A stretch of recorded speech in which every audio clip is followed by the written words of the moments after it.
రామాయణం. రామలక్ష్మణులు విశ్వామిత్ర మహర్షితో కలిసి గంగానదిలో ప్రయాణం చేస్తూ ఒక భయంకరమైన అరణ్యం చేరుతారు. రామ, ఈ అరణ్యంలో తాటక అనే రాక్షసి ఉంటుంది అంటూనే రామ నీకు క్షేమం కలుగుగాక అంటారు విశ్వామిత్ర మహర్షి. అంటే అంత భయంకరమైనది ఈ రాక్షసి. సుంధోపసుందులు అనే రాక్షసులు ఉన్నారు. వారిలో సుందుడు అనేవాడి భార్య ఈ తాటక. ఈమె కుమారుడు మారీచుడనే మరో రాక్షసుడు.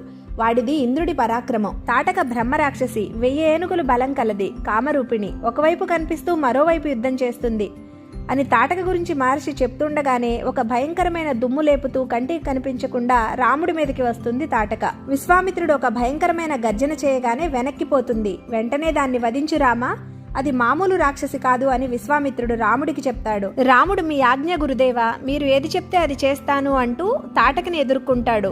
తాటక రాళ్ల వర్షంలా వస్తుంది. రాముడు శరవర్షం.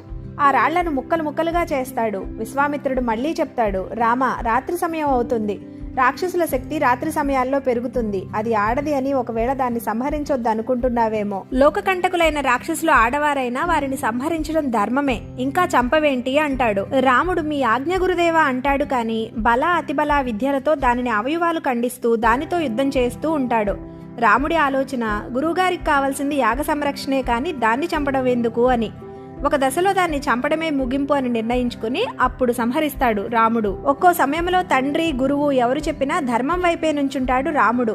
రామో విగ్రహవాన్ ధర్మః అంటారు వాల్మీకి మహర్షి. రాముడు పోతపోసిన ధర్మస్వరూపం. అలా తాటకవధ జరుగుతుంది. తర్వాత సిద్ధాశ్రమం వెళ్తారు. అది విశ్వామిత్ర మహర్షి ఆశ్రమం. పవిత్రమైన వామనమూర్తి పూర్వం అక్కడ నివసించారు. కశ్యప మహర్షి తపస్సు చేసింది అక్కడే. అలాంటి పవిత్రమైన ప్రదేశంలో విశ్వానికి మేలు చేసే విశ్వామిత్ర మహర్షి యజ్ఞం తలపెట్టారు. అలా తాటకవధ జరిగింది. తర్వాత సిద్ధాశ్రమం వెళ్తారు. అది విశ్వామిత్ర మహర్షి ఆశ్రమం. పవిత్రమైన వామనమూర్తి పూర్వం అక్కడ నివసించారు.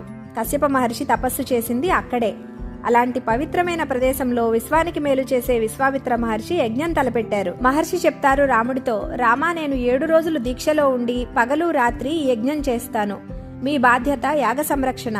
ఏమాత్రం మీరు ఏమరపాటుగా ఉన్నా మారీచ సుబాహులు రక్త మాంసాలు యజ్ఞకుండంలో వేసి యజ్ఞానికి అంతరాయం కలిగిస్తారు. జాగ్రత్త అని చెప్పి యజ్ఞం మొదలు పెడతారు. రామలక్ష్మణులు యాగశాల చుట్టూ తిరుగుతూ యాగ సంరక్షణ చేస్తూ ఉంటే ఇంతలో మారీచ సుబాహులు వస్తారు. రాముడు తన మానవాస్త్రాన్ని వేయగానే మారీచుడు దూరంగా పోయి ఒక సముద్రంలో పడతాడు. మళ్లీ తిరిగి రాలేదు.